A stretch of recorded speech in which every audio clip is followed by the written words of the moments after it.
So ABMU are a board of 20 young people. We're all between 13 and 23, and we represent the voice of children and young people within ABMU Health Board. We were basically set up to give children and young people a voice in the Health Board. Pwrpas ABMU yw I fel adnabod hawliau ar gyfer plant mewn ysbytai. We revolve all of our work around the Children's Rights Charter, and that's what we hope that all people working with young people will also do. The Children's Rights Charter is based on the UNCRC list of children's rights, and it's the ones that apply most to health. Children can't really speak for themselves most of the time. Most people don't really listen to them.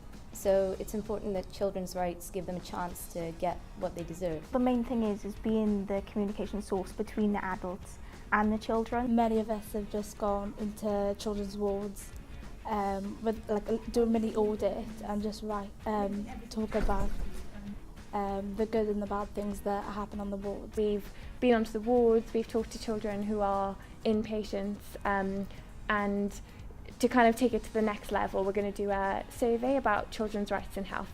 I've had some quite positive and quite negative experiences, and I just wanted to be able to voice my opinion. We can help improve children's experiences in health.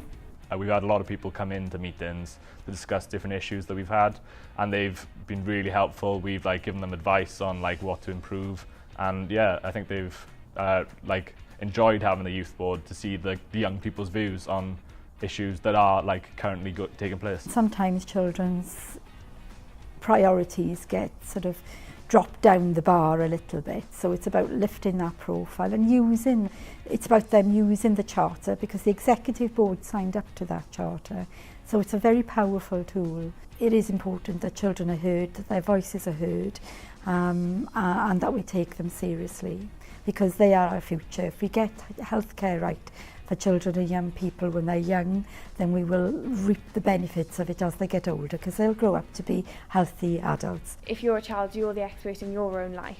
So what you think is best for you maybe isn't what your parents think, or what the doctors would like to happen maybe isn't something that you as a person would want.